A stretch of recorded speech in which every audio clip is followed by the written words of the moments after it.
नमस्ते दर्शकों, स्वागत है आप सभी का। मैं सृजल उपाध्याय। मैं पत्रकारिता की छात्र हूं और आज हम जिनसे बातचीत करने वाले हैं वो खलीलाबाद सदर विधानसभा क्षेत्र के विधायक श्री अंकुर तिवारी जी थे। श्री तिवारी से हमारी बातचीत कई कारणों से अहम होगी, जिनमें से सबसे पहला कारण ये है कि ये गोरखपुर क्षेत्र, जो कि हमारे प्रदेश के माननीय मुख्यमंत्री श्री योगी आदित्यनाथ जी का क्षेत्र है, के बगल में जो जो शहर पड़ता है खलीलाबाद, से विधायक है।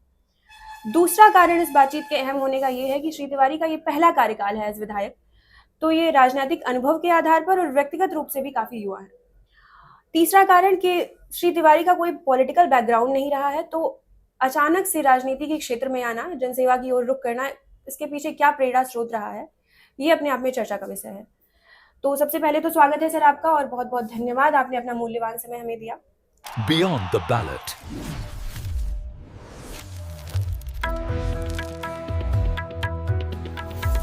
सर, हम ये जानना चाहते हैं कि आज के समय में जो युवाओं के बीच में एक लोकप्रियता एक अपनी बना पाना बड़ा मुश्किल काम है, जहां आज का युवा फिल्मी सितारों, एक्टर और एक्ट्रेसेस को अपना प्रेरणा स्रोत मानता है, उनके जैसा बनना चाहता है।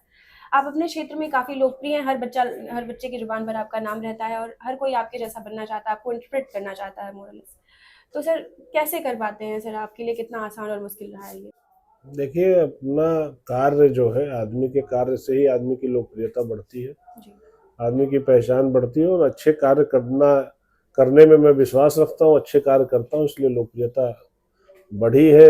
जानते हैं लोग, प्रेम देते हैं, नौजवान भी करते हैं, बुजुर्ग भी करते हैं, सबका आशीर्वाद प्रेम मिलता रहता है।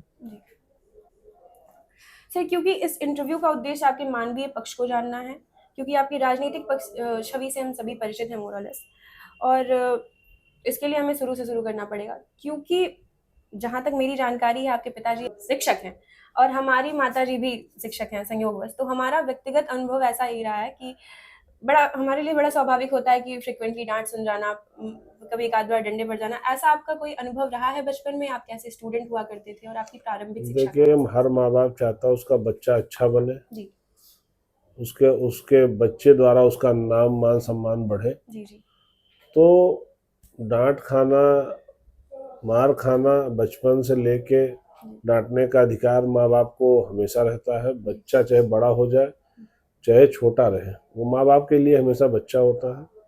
और कोई पत्थर तभी मूर्त बनती है जब उस पर छेनी और थौड़ी चलती है। तो ये स्वाभाविक सी बात है, ऐसी कोई दिक्कत नहीं है। ये सब चीज़ें तो जीवन में हुई होंगी, डांट कई बार खाए हैं, मार भी खाए हैं, ऐसा नहीं है। तो ऐसा नहीं है, माँ बाप का काम है हर बच्चे को सुधारने का। सर, प्रारंभिक शिक्षा आपकी कहाँ से हुई है? हमारी प्रारंभिक शिक्षा जो है, मैं बचपन में तो मैं इलाहाबाद में पढ़ा हूँ, उसके बाद मैं अयोध्या में पढ़ा हूँ। ग्रेजुएशन हमने ग्रेटर नोएडा से किया और उसके बाद संत कबीर नगर में रहा। सर, डिजिटल मीडिया और रील्स के माध्यम से जितना हम परिचित हैं, आपसे जितना जान पाए हैं, आप बड़ा सीरियस पर्सोना कैरी करते हैं अपने अराउंड। तो आप, हमें क्यूरियोसिटी होती है जानने की, आप व्यक्तिगत जीवन में भी इतने ही सीरियस हैं या फिर आपकी कोई दूसरी थोड़ी कम सीरियस पर्सनैलिटी है? नहीं, हमारी जो पर्सनालिटी सामने है वही पीछे भी है, जो पीछे है वही सामने। सर, कभी ऐसा हुआ है कि मित्रों से और घर परिवार में कभी बातचीत करते हुए आपका विधायक पर्सनैलिटी हावी हुआ हो आप पर? नहीं, विधायक पर्सनालिटी ना घर में हावी होती है ना बाहर हावी होती है। जैसे घर में रहते हैं वैसे बाहर रहते हैं। अपने लोगों के लिए जैसे हम विधायक बनने के पहले थे, अपने लोगों के लिए विधायक बनने के बाद भी वैसे हैं। और विधायक की जो गरिमा है वो जरूर विधायक बनने के बाद बढ़ गई है। सर, जहाँ तक मुझे जानकारी है, इस विधानसभा क्षेत्र से काफ़ी हैवी वेट लोग जो है टिकट के दावेदार थे। तो ऐसे में कितना मुश्किल रहा है सर आपके लिए अपनी योग्यता सिद्ध करना? क्योंकि कोई मुश्किल नहीं रहा जी, हम अपने के अलावा किसी का वेट समझते नहीं।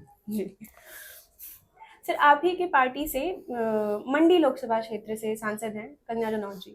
उन्होंने हाल ही में एक इंटरव्यू में बड़ा कंट्रोवर्शियल बयान दिया अपने आप में। उन्होंने कहा बड़ा बोरिंग काम होता है अपने आप में एक 24/7 पॉलिटिशियन होना, क्योंकि आपके क्षेत्र में लोग उम्मीद करते हैं एक टूटी हुई नाली से लेकर के छोटे मोटे झगड़े और अपने घर परिवार के किसी भी फंक्शन, मुंडन, बर्थडे, और उम्मीद करते हैं कि आप उसमें उपलब्ध रहें।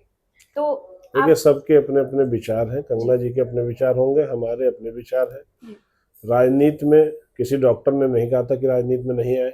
आ जाए, नहीं तो तबीयत खराब हो जाएगी। जी जी राजनीति में अपने शौक से आए हैं और राजनीति करना हमारा पैशन है। राजनीति करने के लिए जो आदमी छोटी हो या बड़ी हो, छोटा आदमी हो या बड़ा आदमी हो, अमीर हो या गरीब हो, हर आदमी अपना वोट देता है और 5 साल का जो उसका सपना होता है उसको सोच करके वो बटन दबाता है। तो अगर कोई अपने सपने की बटन दबा रहा है आपको सोच करके, तो निश्चित तौर पे उसका अधिकार बनता है, उसका हक बनता है, उसके हक पे खड़ा होना एक जनप्रतिनिधि का कार्य है। सर, आप जनप्रतिनिधि हैं और अपने क्षेत्रवासियों को अपने परिवार की तरह ट्रीट करते हैं। है तो परिवार है। हम सभी परिचित हैं इस बात से। तो कभी ऐसा हुआ है कि आपका जो अपना एक व्यक्तिगत छोटा सा परिवार है, अपने विधानसभा के परिवार से हटकर, जब कभी आप अपने उनके मुख्य दिवस, किसी इंपॉर्टेंट डेज को मिस कर गए हो, उनके लिए उपलब्ध ना रह पाए हो, तो इसमें परिवार की क्या प्रतिक्रिया है? देखिए, इसमें क्या है कि परिवार, व्यक्तिगत जीवन सबका होता है, मेरा भी है, लेकिन कभी किसी ने कोई शिकायत नहीं की। अगर छोटा भी है तो लोगों ने सपोर्ट किया। सर, ऐसी छवि है आपकी कि विधायक जी के पास अगर कोई भी किसी भी तरह की मदद मांगने आता है, चाहे वो आर्थिक हो या फिर किसी भी प्रकार की हो, तो विधायक जी कभी पीछे नहीं हटते हैं, बढ़ चढ़ के उनकी मदद करते हैं। जनता दरबार हो या फिर अन्य कहीं हो, जैसे कि कुछ एक वाकई जो आपके बारे में बड़े प्रसिद्ध है, मंडी में आग लगती है तो विधायक जी अपने पास से, उनके पास कई लाखों रुपए की मदद कर देते हैं। और फिर एक परिवार की गोरखपुर में हत्या उनके कुछ सदस्यों की हो जाती है, तो खलीलाबाद के विधायक जाते हैं और उनकी काफी मदद करते हैं आर्थिक ढंग से और अन्य प्रकार से। ये स्वभाव है और ऊपर वाले ने दिया है, भगवान का दिया है तो करते हैं। जी, भगवान तो ने ऐसे दिया में सर आपके बजट पर कभी कोई प्रेशर नहीं पड़ता नहीं, है? ऊपर वाले ने दिया है इतना जी और देते रहेंगे। जी। सर, जब आप चलते हैं तो आपके साथ लगभग 8-10 गाड़ियों का काफिला चलता है। तो अगर मतलब आंकड़े हमारे गलत भी ऊपर नीचे हो सकते हैं, लगभग पर कार अगर हम लेकर चलें 5,000 का फ्यूल, तो एक दिन में आपका 50-60 हज़ार रुपए लगभग फ्यूल पे आ जाता अब होगा। लोग अपनी गाड़ी लगा लेते हैं। जी जी लोग प्रेम में, अगर मैं तो अपनी एक गाड़ी से जा रहा हूँ, लोग अपनी गाड़ी लगा लेते हैं तो क्या किया जाए। जी वो किसी को मना नहीं कर सकते, लोगों का प्रेम है। जी। सर, जमीन पर कितने कान हैं आपके, मतलब आप अपनी जनता के लिए कितने सुलभ हैं? देखिए, जनता का, विधानसभा का आप ही ने बताया अभी थोड़ी देर पहले कि एक एक बच्चा बच्चा हमारा नाम जानता है, तो अगर नाम जानता है तो इसका मतलब सुलभ है। जी जी। सर, बगल के ही क्षेत्र, जैसे मैंने इंटरव्यू की शुरुआत में बोला कि माननीय मुख्यमंत्री योगी आदित्यनाथ जी भी यही बगल के क्षेत्र जी। से विधायक हैं।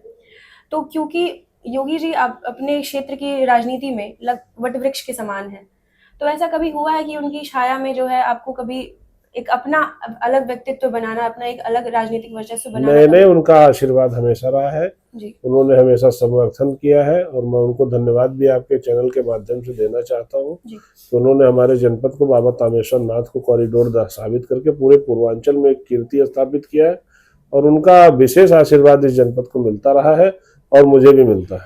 सर, आखिरी में मेरा ये सवाल होगा आपसे कि अपने शेष कार्यकाल में ऐसा मतलब कौन से काम होंगे जो आप अपने क्षेत्र के लिए करना चाहेंगे, और जनता को क्या संदेश होगा अपने विधानसभा? देखिए, विकास कार्य जो हमारी विधानसभा में अछूत रह गए, जो विधानसभा में हमारे यहाँ कार्य नहीं हुए थे, उन कार्यों को कराने के लिए प्रतिबद्ध हैं। जनता ने चुना है, जनता के विश्वास पे खरे उतरने का पूरा प्रयास करेंगे।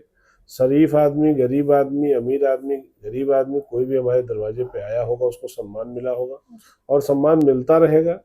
खलीलाबाद विधानसभा की जनता ने जो मान करके नेता चुना, जो मान करके अपने भाई, अपने बेटे पे विश्वास जताया है, मैं निश्चित तौर पर उनके विश्वास पे खरा उतरने का पूरा प्रयास करूंगा।